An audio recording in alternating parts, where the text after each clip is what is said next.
Hi, I'm Hal Roberts. This is Bridge City News. Here are some of the top stories we've been following. A team of Lethbridge microbiologists has made a huge breakthrough in the world of antibiotics. Ottawa signed a new agreement to produce millions of doses of a COVID-19 vaccine right here in Canada.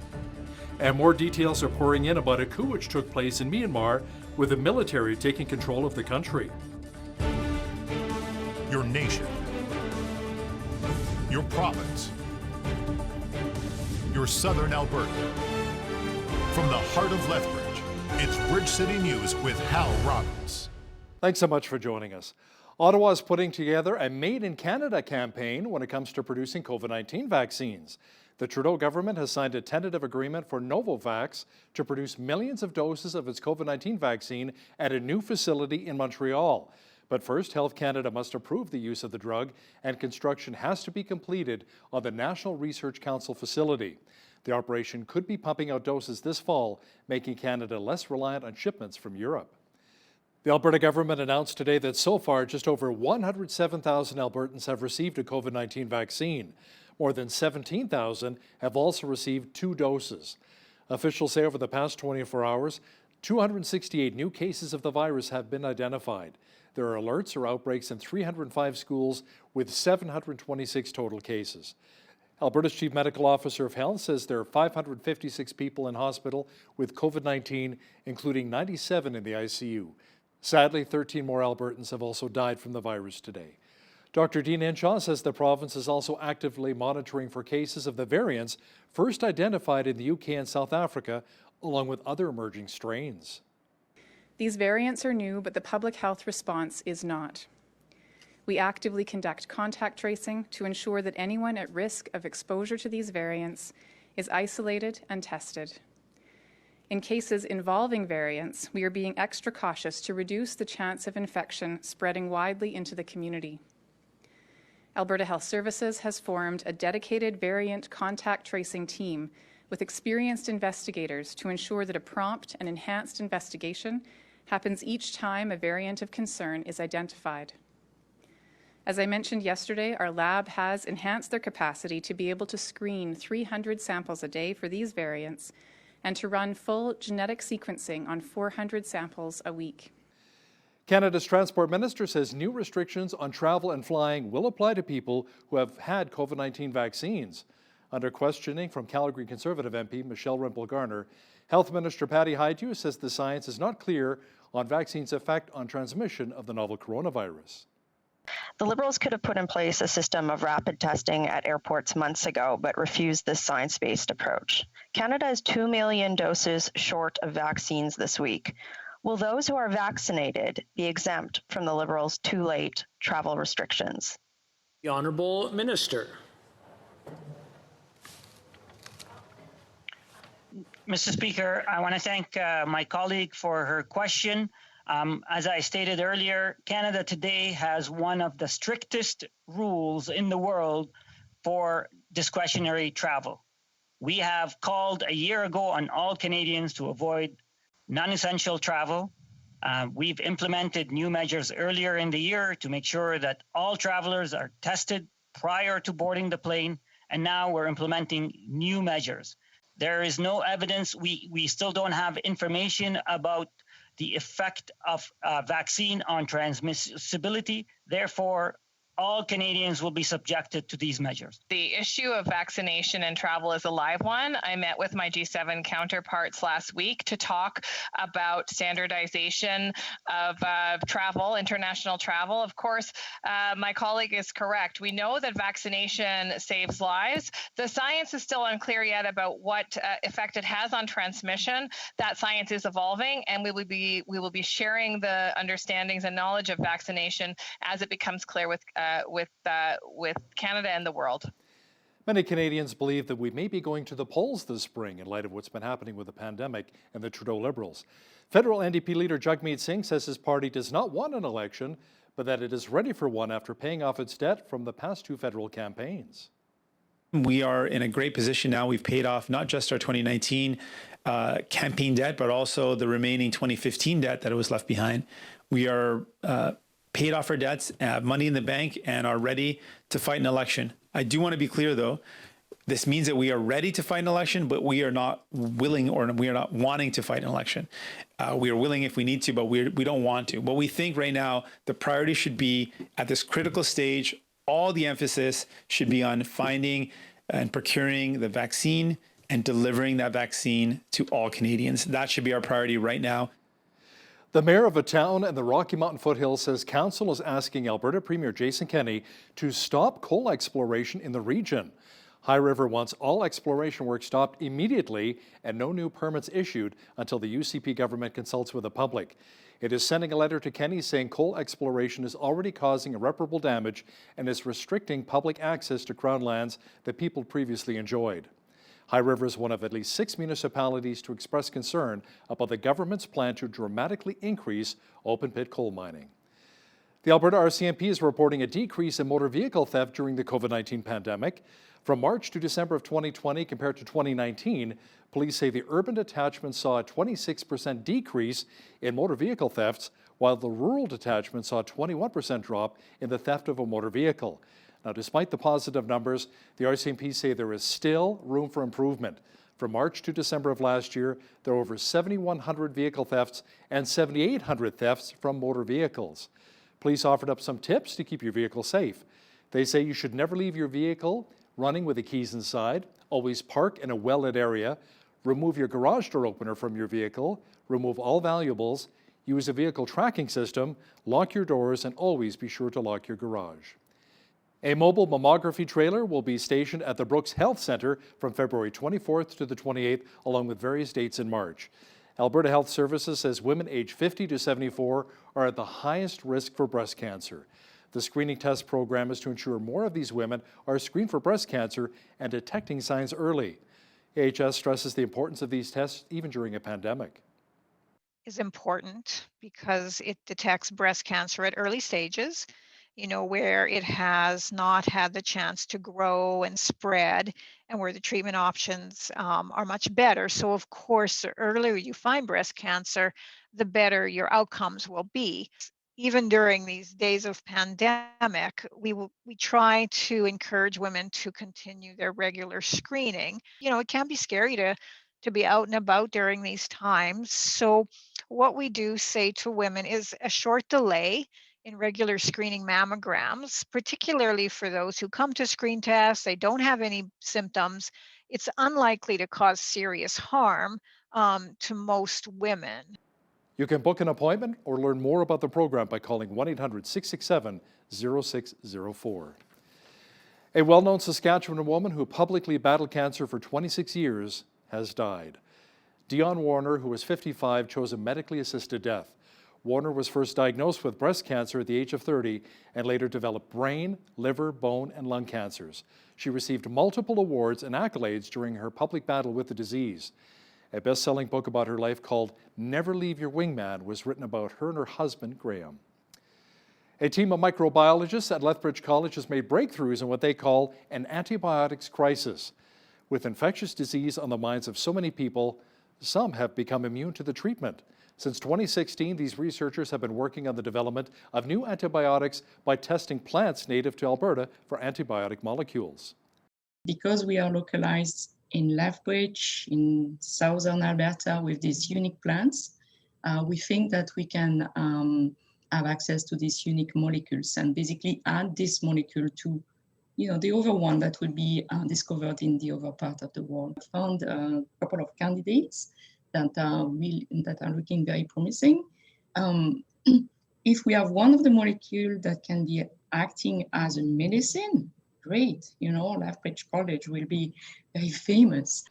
According to the World Health Organization, by the year 2050, 10 million deaths may occur annually if new antibiotics are not developed to treat bacterial infections. April may seem like miles away, but before we know it, April 30th's income tax deadline will be here. Last year, the deadline was pushed because of the pandemic, but not in 2021. That's not the case. Tax professionals are recommending getting a head start now to avoid surprises. About 30% of Canadians receive the Emergency Response Benefit or CERB payments from the federal government. These payments are taxable. So my recommendation for people is to actually, for each payment of $2,000 that they receive, that they put aside about $400. It may be a little not enough or a little bit too much, but at least they will have put money aside in preparation for tax owing this year. It's almost sure that people will have income tax to pay this year. There is many ways that people can prepare themselves in advance. One of them being is that I am recommending to people to come by the office early in the month of February to do a simulation of their tax report. Like that, we can take a look and see if it may be to their advantage to maybe purchase some RSPs this year, since the due date for RSPs is March 1st. The 3 new recovery benefits that were introduced to replace CERB are also taxable. Grade 1 students from Dr. Proby Elementary School in Lethbridge took part in a 1-minute planking event today to try and beat the unofficial world record of planking, with 3,000 students joining in. As Micah Quinn explains now, due to the pandemic, not all schools could be together, but it allowed individual students to show off their planking skills. In the month of January, the Lethbridge School Division has been working with students to help them to learn how to plank. We did a gradual build-up, so we just encouraged people the first week to do 10 to 15 seconds, and then we just gradually built up twice a day. Even in our board office, we were planking at 11 o'clock. There are various levels of development and ability, but just getting kids moving, getting them outside, and as well our staff is just really great for our wellness. Today was the big day, and the students did their best planking for 1 minute. They have been very pumped. We do try every day in gym class. We all lay out and practice either the elbow plank or with our hands.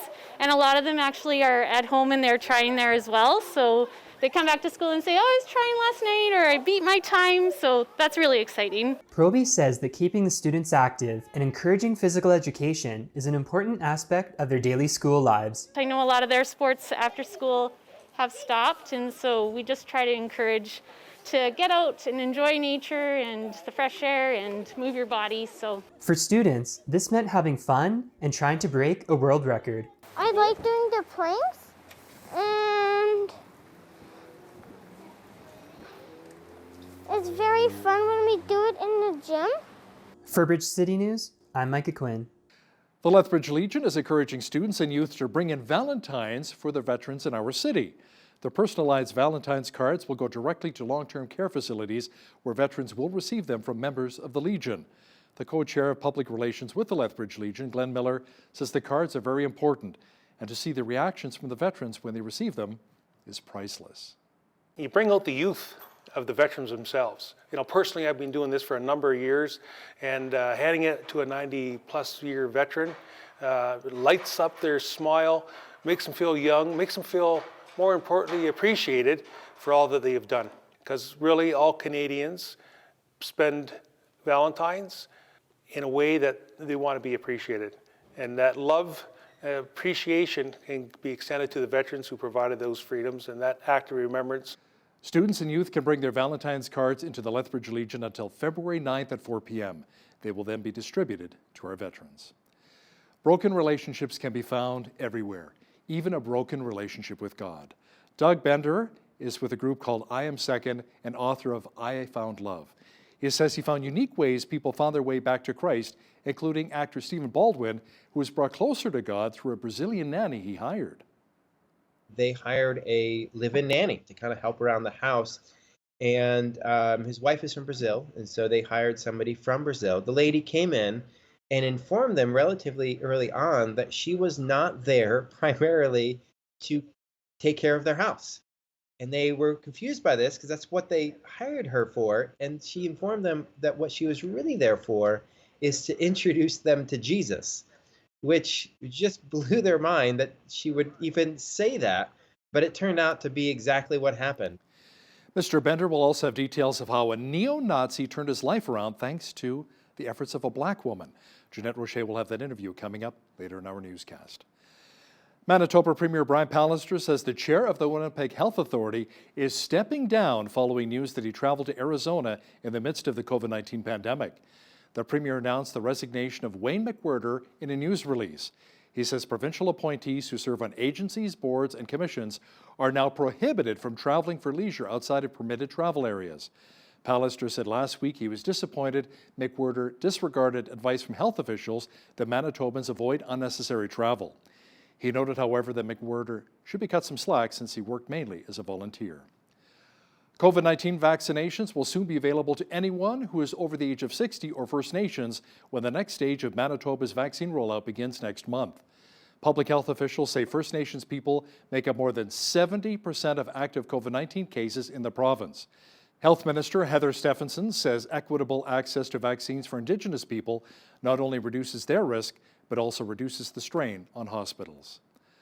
Power has been knocked out to around 6,000 people living along Nova Scotia's southwest shore. Most of the province is forecast to receive up to 80 millimeters of rain and winds gusting up to 100 kilometers an hour as a nor'easter sweeps up from the U.S. Northern New Brunswick is bracing for up to 45 centimeters of snow, and central PEI is in line for up to 25 centimeters before it changes to ice pellets and rain by late tomorrow. Meanwhile, overseas, hundreds of members of Myanmar's parliament remained confined inside of their government housing in the country's capital on Tuesday. That's a day after the military staged a coup and detained senior politicians. It seized control following a general election which saw the National League for Democracy Party win by a landslide. The armed forces backed the opposition, who were demanding a rerun of the vote, claiming widespread fraud. The Election Commission said there was no evidence to support those claims. The coup was staged as a new session of Parliament was set to reopen. Our foreign affairs expert Lisa Daftari has more details now about the coup in Myanmar and how the military has a serious problem with a certain female political leader. They basically arrested their female leader, who is 75 years old. She's a Nobel Peace Prize winner. She is, a large figure that claimed, a 3/4 of the population. She has the popularity behind her. She has votes behind her. She came into power in 2015, and the military said, this is a stolen election, and we will take back power for the people. Lisa will have more on some of the biggest stories from around the globe, including a protest in Russia where thousands of people were arrested. That's coming up after business news. Following the latest attacks by radical Islamists that claimed the lives of at least 100 people in Eastern Democratic Republic of Congo, Christian persecution watchdog Open Doors is calling on the international community to act urgently to protect the largely forgotten people of DRC.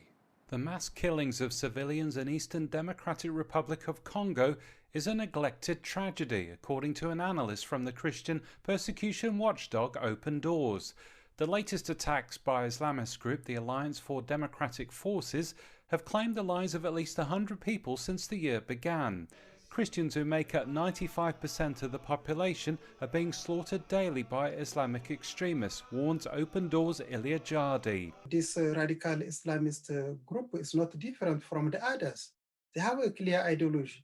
And according to that ideology, Christians have become a primary target because they are not Muslims. According to this, their radical interpretation of the Quran and the Islamic law, they have to convert. They want to establish a caliphate and convert all to Islam. Jardi is urging prayer for this troubled nation at this time. Let's pray for the people affected by this ongoing violence. For days, for weeks, for years now, they are no longer able to run a normal life, to go to their business, to their farms, to school, or to church. Because of that, thousands have been already displaced. Let's pray for the local communities, local churches, because they are overwhelmed. Peter Wooding for the Global News Alliance. Well, we've seen well above seasonal values for the past few days here in southwestern Alberta, thanks to a warm front and the Chinook winds. But sadly, that is about to change. Full weather details are on deck. You know, the warmer temperatures lately have many of us thinking that we can have a mild winter after all. But that really won't be the case later this week. Jeanette Rocher is here now with a full look at the weather forecast. Jeanette, the snow and much colder temperatures are on their way? Oh, I am so sorry to be the bearer of bad news, Hal. Yes, Mother Nature was definitely tricking us into thinking that spring was here already, but Not so much as we look at these temperatures getting later on into the weekend. So let's start with the overnight low tonight. Overnight low tonight, -12. There is a 60% chance of flurries into this evening and into tomorrow, Wednesday. In the morning and early afternoon, 60% chance of flurries. -8 the high for tomorrow. We could get a bit of wind gusts as well. Into Thursday, mainly cloudy, increasing clouds throughout the day, high of 3 degrees. That's going to be our only plus day this week. And then starting Thursday night, periods of rain or snow. Into Friday, periods of snow, -11 the high, -20 the high only for Saturday, with a 60% chance of flurries all through the weekend. Saturday, Saturday night, Sunday, right through till Monday morning. -14 is what we're looking at by next Monday with a mix of sun and clouds. So unfortunately, the temperature's plunging. We're going to be starting to see temperatures lower than the seasonal average soon. The average high for this time of year is 0, average low -13. 19 was our high temperature back in 1962, and on this day in 1996, it was -41. 8:02 is when the sun rose this morning, and our sunset this evening at 5:28 p.m. So nice to see those days getting longer, at least, since the winter seems to be finally arriving. At least the days are getting longer.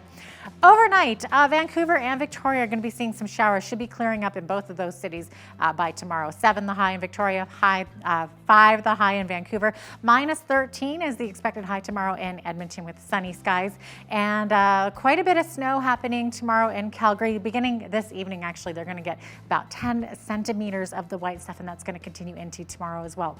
Saskatoon, snow, -14 the high. Periods of blowing snow in Regina, -9 the high there. -3 is the high for Winnipeg tomorrow, also expecting some snow as well. Toronto, nice sunny day expected tomorrow with a high of 1 degree, -2 the high for Ottawa.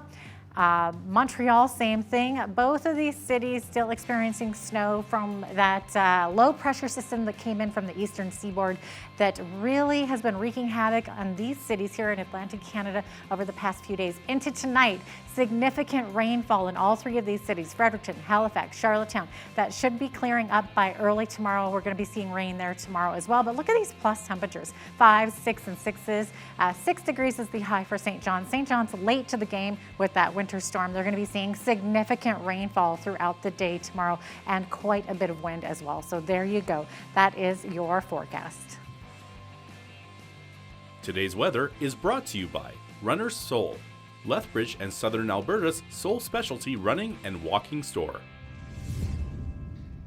A contract driller is presumed dead, and 2 New Gold employees were seriously injured early Tuesday in a mud rush at the New Afton Gold and Copper Mine located west of Kamloops, BC.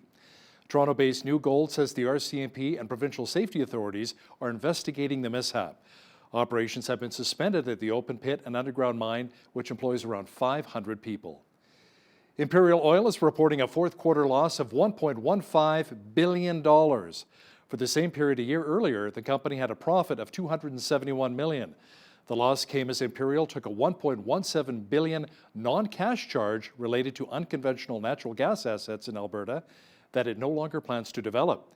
Total revenue and other income is down just over $2 billion to just over $6 billion from 2019. Overall production in the quarter averaged 460,000 gross oil equivalent barrels per day. That is up from 398,000 a year earlier. Shares of closely watched companies like GameStop and AMC Entertainment plummeted on Wall Street today. GameStop dropped 60%, while AMC Entertainment shares fell 46 points.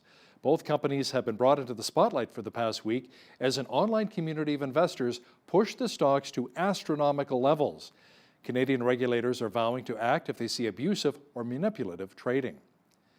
Pfizer, the first company to get emergency use authorization in the U.S. for a COVID-19 vaccine, swung a small profit in the fourth quarter. The drug manufacturer says it had net income of $594 million as it began shipping vaccine doses in December. Adjusted earnings came to 42 cents per share, which was 4 cents shy of what Wall Street was expecting. Pfizer says it expects around $15 billion U.S. in revenue this year from the 2-dose vaccine. Now, here's a look at today's markets. The TSX was up 182 points on the day to finish at 17,874. The Dow was up 475 points to 30,687. The S&P 500 was up 52 points to 3826, and the Nasdaq was up 209 points on the day to 13,612. West Texas Intermediate oil was up $1.21 to 54.76 US per barrel. Natural gas was even on the day at 2.85 US. Gold was up a cent to 1838.05 US an ounce, and silver was also up a cent to 26.69 US an ounce. Wheat is at $300 per metric ton, barley's at $304, canola's at $704, and corn is at $342 per metric ton. Live cattle were up $1.10 to $115.96. Feeder cattle were up $1.20 to $139.13, and lean hogs were up $2 to $71.55. The Canadian dollar was down slightly over the past 24 hours to 78.23 US.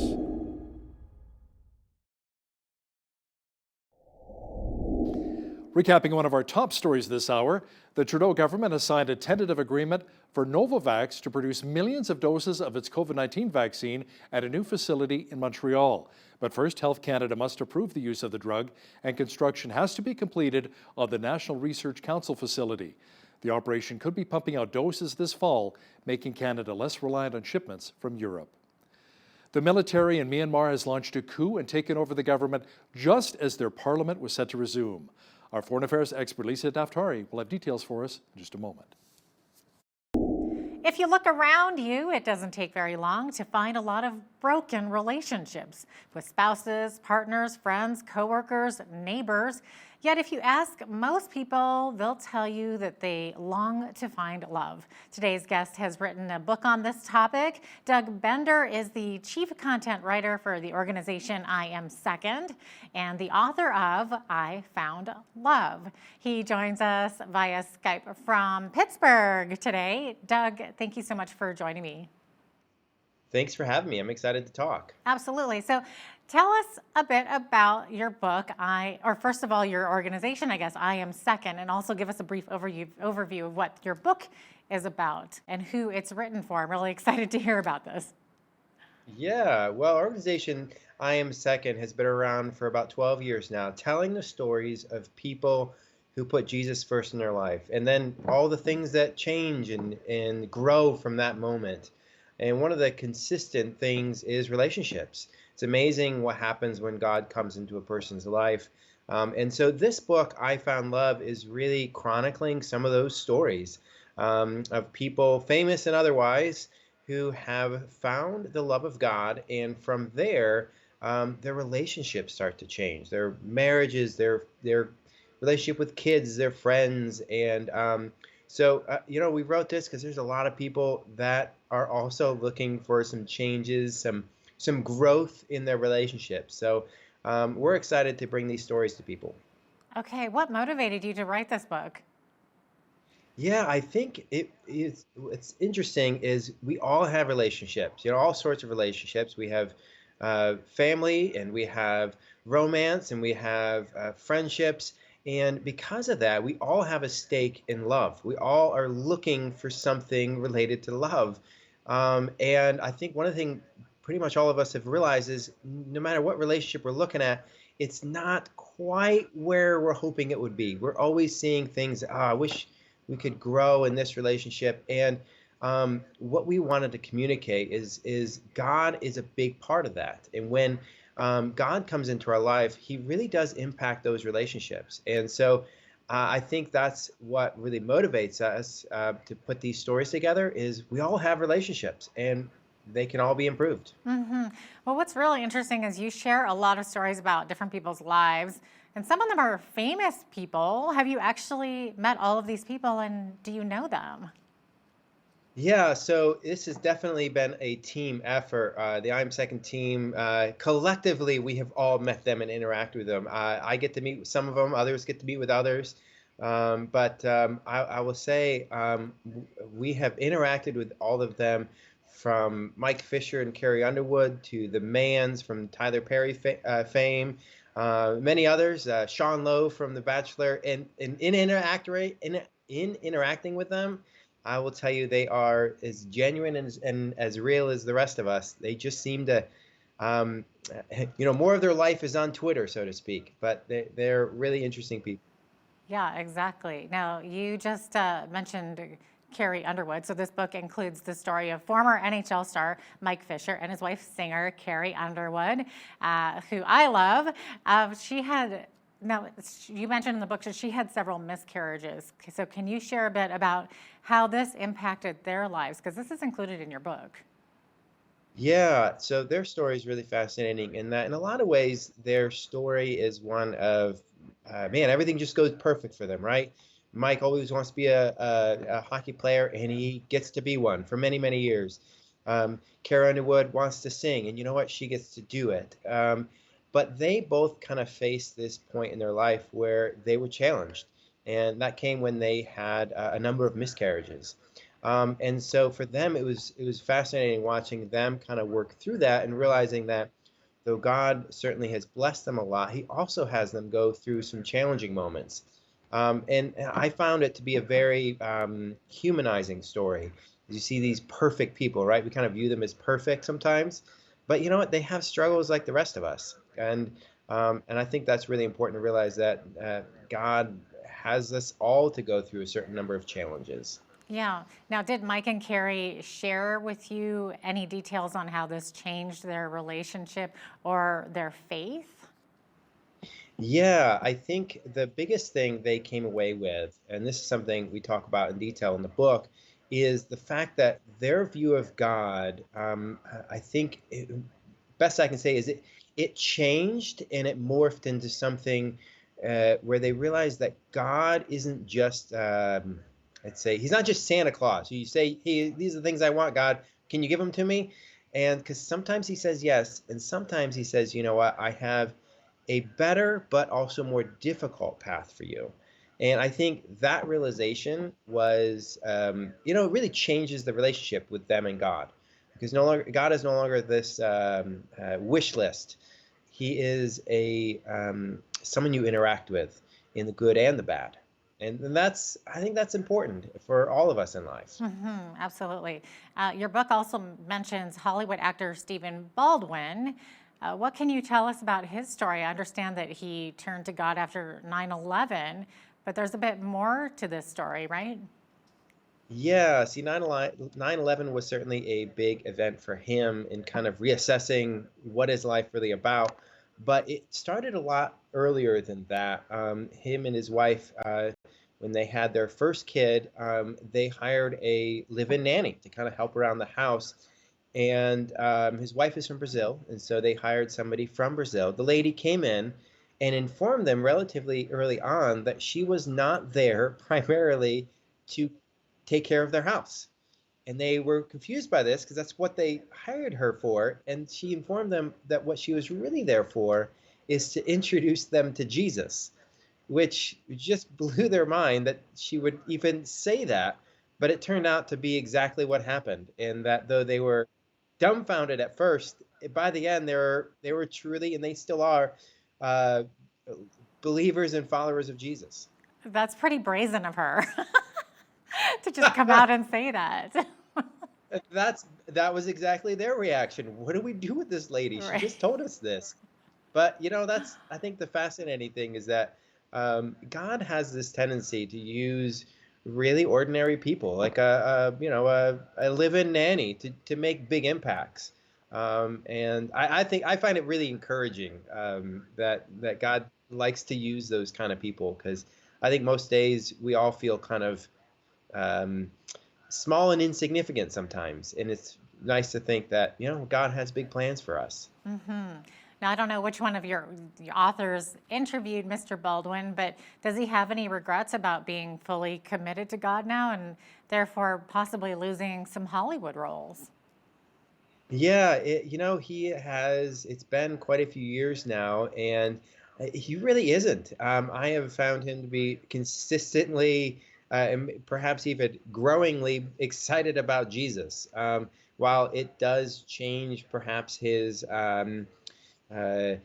persona, he's still Stephen Baldwin, and he's still the same personality, though he has found a new grounding in life. And so, no, he really doesn't have that regret. It's been quite a few years now. In fact, he was one of our earlier interviews. I think we interviewed him going on a decade ago, actually. We've kept up with him over the years, but yeah, it's been a fun journey to watch him on. That's really interesting. Now, one of the stories in I Found Love is about a violent former neo-Nazi, Michael Kent, and his Black probation officer, Tiffany Whittier. What kind of a guy was Michael Kent? Oh man, he is extreme. He was extreme as you can think of it. When Tiffany first walked into his home as his probation officer, there were pictures of Hitler hanging, and he had the tattoos and the lifestyle to go with it. Really a bad dude, so to speak. But and that's the fascinating thing about that story is Tiffany just decided that she was going to respect this person. Though she had, when you think about it, as a Black woman approaching a neo-Nazi, they had really no reason to respect someone like this. But she had faith that God had created everybody with a worth and value and treated him with that. And it radically changed him. I still talk to Michael even today, and he still can't stop talking about it, even though this has been years now, that he can't stop talking about how this woman cared enough about him, respected him, though he had no reason for that to happen. So what happened exactly? What can you tell us about Tiffany Whittier? Yeah, so she really it came from that basic, I'm going to love and respect everybody I meet, no matter who they are, which is really the basic teaching of Jesus, who said, love your enemies. And if there was ever an enemy of a Black probation officer, it's a neo-Nazi. And though she said, I'm just going to apply this in my work. And so she's not like she's going around being some kind of evangelist pastor person. She was just doing her job. But she translated her faith into this place that as she interacted with Michael, each meeting they had, every time they were handling some violation or probation issue, she would treat him with love and respect. And it slowly just started to really wear away at Michael's dedication to hate, as he would put it, that he found that this love was just such a better life. And there came the point where he just asked her, why are you loving me like this? And the only response she could give was, well, because Jesus loved me. And that has forever changed his life. And though he is, I think he's, as always, he's still working through issues. He has come to this place where he has decided that he is going to love instead of hate. And I think that the beauty of that is it shows us the power of love. Love defeats hate every day. Yeah. If we're just bold enough to express it. Absolutely. It's interesting that somebody like that could ever, change. So what is Michael Kent doing now? What's bringing purpose to his life? Yeah, well, you know what? He's a blue-collar worker. He works in a chicken processing a job, and so he's one of those frontline workers, believe it or not. And he is living out this newfound faith for him. He's very young in the faith. He's very young in his walk with God, but he is out there now. He speaks to various groups. Him and Tiffany now travel together, and they speak at, like I know last year they spoke at MLK Jr.'s annual event that they do, talking about the power of love. Because, we see a lot of these issues where we're still dealing with, what do you do with extremist thinking and hate and all its various kinds. And you can legislate only so much. And there comes a point where ultimately the only way you're going to beat hate is to bring love. And that's what Tiffany lived out. And that's what Michael is proof of case. That and now he's out there preaching the same message. That's absolutely incredible. I love that story. So, Doug, what kind of feedback are you getting about the book, I Found Love? Yeah, so it's fascinating as people have been reading it and then reaching out to us. And some of them have been reaching out to me personally. And just what we were hoping for, that they're saying, oh, man, I was having these issues in my marriage, or I was having issues with my kids or with my friend, or just with this sense of belonging. And this book, these stories have been inspiring them to view things differently, to view themselves differently in nature of what God has made them to be, has inspired them to really choose love rather than resentment or anger or bitterness or these other things. And so we're seeing that people's lives are actually being changed as they're both seeing the truths that are laid out in this book, but also just seeing the stories. I mean, this isn't a book where here's like the 15 sermons on love everybody needs to hear. It has some of those key points and ideas, but more than anything else, these are the stories of real people, their journeys, all the mess they come with, and none of them are perfectly. Hey, they've got it all together. In fact, each one of them, I've talked to them all. They've all admitted, hey, I'm still working on this stuff. But they've found some hope. They've found some love.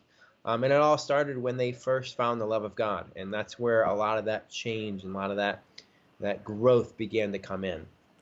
Such interesting stories. So, Doug, what would you say to viewers who are looking to find that lasting, real love where they're accepted just as they are? Yeah, this world will offer kind of images or pictures of what love is really supposed to be, but we're all not quite the people we are meant to be and want to be and aim to be. So where do you get that perfect example of love? Where do you find that perfect acceptance or sense of belonging? And all I can say is God is the beginning of that. That when we find the love of Jesus, we find the beginning of what true love is, and that is where it all starts. So whatever relationship you're stressing out on or sense of belonging you're looking for, I can tell you this world may give you something, but God is what's going to give you that perfect picture of it. And start there, and you'll see how he changes the rest of your life. Thanks so much, Doug. Doug Bender is the author of I Found Love. We really appreciate you being here today. Thanks so much for having me. We have spoken extensively about how the Trudeau Liberals have been dishing out billions upon billions of dollars to Canadians during the COVID-19 pandemic. Now, when you compare it to what the U.S. is proposing in support for its citizens, it's but a little drop in the bucket. To talk about this in more detail is U.S. political reporter Lisa Daftari, joining me once again from Los Angeles. Lisa, newly elected President Joe Biden was proposing a $1.9 trillion stimulus package, but a group of Senate Republicans say a better alternative would be to direct $600 billion in direct support payments targeting families in need. It sounds like a great idea, doesn't it? It's a fraction of what President Biden is suggesting, and the Republicans have a point. Let's just get it to the American people. Americans first, families first. If you have taken a look at these stimulus packages and where that money goes, and the squandering, it's really upsetting when you look at the businesses, when you look at the American families who are struggling, and it's going to take a long time before they get back on their feet. So these checks that sound like they're wonderful and very generous, it's just a drop in the bucket, as you said, for these families, meaning it's going to take a lot more for each individual family to get back up on their feet. And the issue isn't that the Republicans and the Democrats have two different ideas, because perhaps they would be able to, sit down and brainstorm and come up with the best idea for the American people. The issue is that they're not even talking to one another. So these Senate Democrats, they're called the Sweet 16 because they often get together and propose, a very constructive idea such as this one. They have not even heard from President Biden. There has been zero outreach with regards to perhaps collaborating, brainstorming, coming together, and unifying for the sake of the American people. Don't a lot of these politicians realize they have to learn to play in the sandbox a little bit better than that? Now, speaking of which, former U.S. President Donald Trump has announced a new legal defense team after he parted ways with 5 of his impeachment lawyers just a week before his Senate trial is set to begin. Tell me more about that. Yeah, we just wish this story would go away. I think people on both sides of the political aisle are feeling that way right now. Look, this guy is a civilian at this point, out of office, and this story continues. The impeachment saga, drags on, and of course now the headlines are about why did his legal team, why did he swap out his legal team? Did they quit on him? Was there, internal fighting? Did he fire them? Could they not come to an agreement with regards to the defense that they will present next week? It's very, very, very just old and tiresome at this point, beating a dead horse, and we'll have to wait and see how this ultimately pans out. Lisa, the United States is holding off on a plan to offer COVID-19 vaccines to the 40 prisoners being held at the detention center in Guantanamo Bay, Cuba. What's the reasoning behind that? So there was a story in the New York Times, as always, it's like the joke in journalism. They said in the New York Times, and the punchline follows. So in this case, many, they happen to be Republicans, said, wait a minute, we have healthcare workers, we have members of the military, we have the elderly, these people who are much more sensitive and are in need of the vaccine. They should be prioritized ahead of our Gitmo detainees. So there has been a pause to reevaluate how these vaccines are allocated, in what order of priority. Hal, if you guys have been looking down at the United States and looking at the rate and the efficacy of our vaccination process, it's horrible. It's extremely disorganized. It's very difficult. I know I was assisting my parents and some others with getting their vaccines. The 65 and plus population right now is they're up to bat, and it's extremely difficult to find locations. And point being that we have a lot of work to do, and before that the New York Times or anyone else can announce that the prisoners are getting these vaccinations, we'll have to decide who is more sensitive in population and who will get them first. Members of a World Health Organization delegation investigating the origin of COVID-19 recently visited a market in Wuhan, China, Lisa, where many of the first infections were reported in late 2019. Have they discovered anything yet? Do you think they ever will? Hal, if you look at this story, it's so infuriating. It's really infuriating. As a journalist, I've been covering the beginnings of Wuhan, watching the videos and the footage of people just dropping in the streets like dominoes in Wuhan. This is November of 2019. So we are over a year late on this. And the WHO has announced many times that they're going to look into this. They're going to demand transparency from China. They never got it, obviously. And now, for optics' sake, they are, walking through the streets of Wuhan. And if you look at the tweets that they issued from their trip, it's more about, the historic feelings that they're getting walking through those streets, and how these streets are so symbolic of a global pandemic that began there. China, of course, is not giving them access to journalists or other specialists or experts that may be able to speak to the issue and offer their expertise from day one. So, this is really just in name only, this trip to Wuhan. I don't think we're going to gather any more information than we already have right now. And I've seen some of the images in the video from Wuhan, China. Young people attending concerts, no masks, they're rocking up and down, thousands of people together again. It's like, wasn't this the epicenter of the novel coronavirus? Lisa, Wall Street is gearing up for a second bout against Reddit traders. It's amazing what's been going on with this. First it was GameStop, then Canadian silver companies. What's next? Maybe more regulations? It's the little guys flexing their muscles here. Absolutely. So Wall Street's message this morning to these little traders is, go out and keep yourselves busy, get off of the market. And their message back was, you told us to stay home and quarantine. We figured out a way to make money, and now you want to take it away from us. Look, this is what America is. This is what we live for in the Western Hemisphere. It's capitalism. It's a way that everybody can make money. And when the little guy figures out a way to get a piece of that pie, a small piece of that pie. And you know what? What's interesting is they beat them at their own game. This is, a way for them to pump these, pump and dump, or, however that they basically want to use this game in Wall Street to make money in these hedge funds. And the little guy said, we're going to ride this with you. And of course, kind of defeated them at their own game. So now they want these little guys off of trading. Little guys aren't leaving. They're not going anywhere. And I think it's a beautiful American story, even though I know a lot of people are hurting and a lot of people are celebrating, making a buck or two.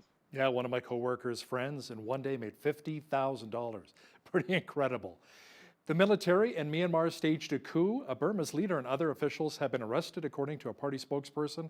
The army was alleging election fraud. Yes, so the army got involved in taking back power for the people, is what they allege. They basically arrested their female leader, who is 75 years old. She's a Nobel Peace Prize winner. She is, a large figure that claimed, a 3/4 of the population.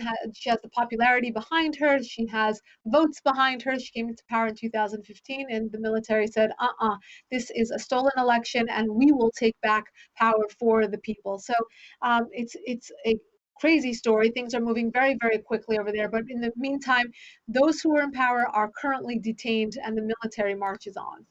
Here's kind of a cool story here. Israel is reaching out in a very powerful way. For the first time ever, Israel transferred 5,000 vaccine doses, COVID-19 vaccine doses, to the Palestinians.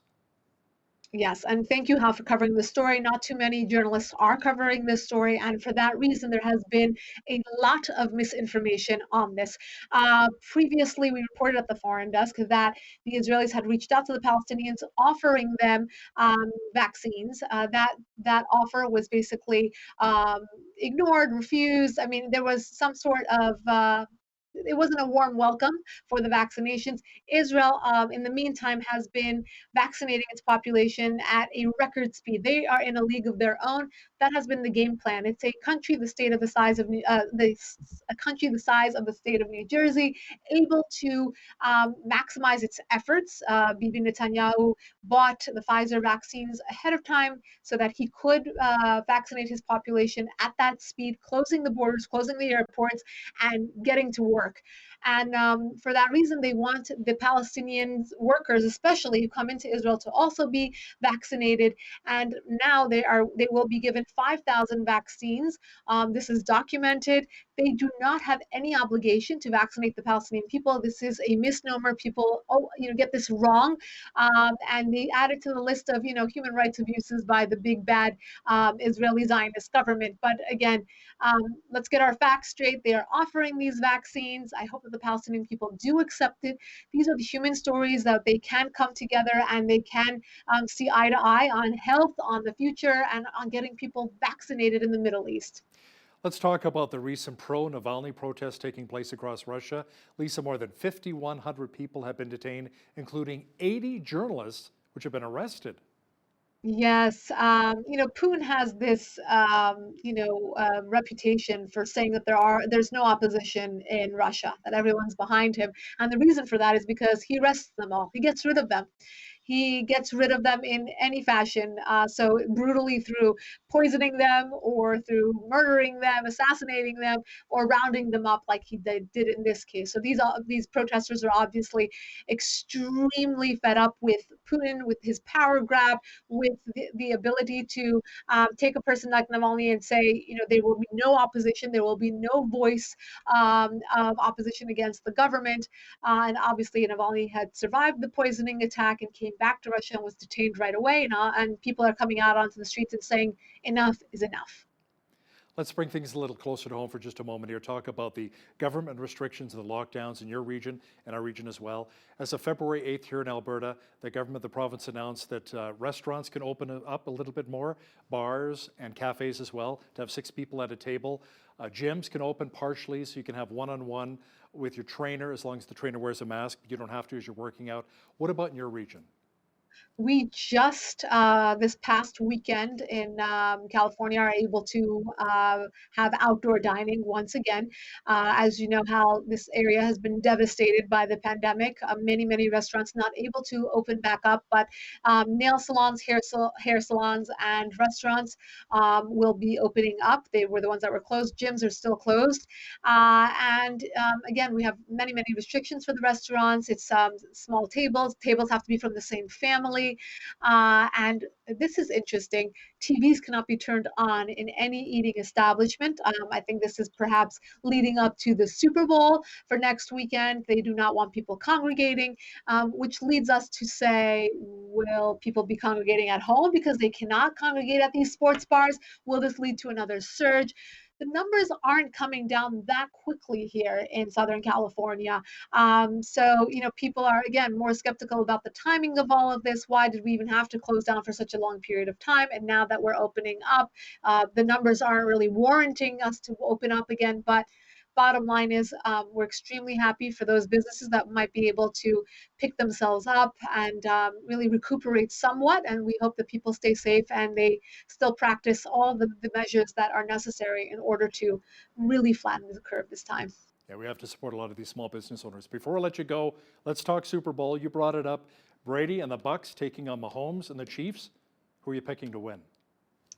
I don't know, I guess Tom Brady. I mean, I don't really have any skin in this game, but I guess Tom Brady is just so phenomenal. He's done so incredibly well, and he seems like a nice guy. So why not give him one more win? As a Dolphins fan myself, I've learned one thing: never bet against Brady. Time and time again. He's 43 years young, and he's showing that he can still get it done, even with a different team. Our foreign affairs expert and political reporter and sports reporter today, Lisa Daftari, joining me once again from Los Angeles. Thanks, Lisa. My pleasure. On behalf of all of us here at BCN, I'm Hal Roberts. God bless, and thanks for watching.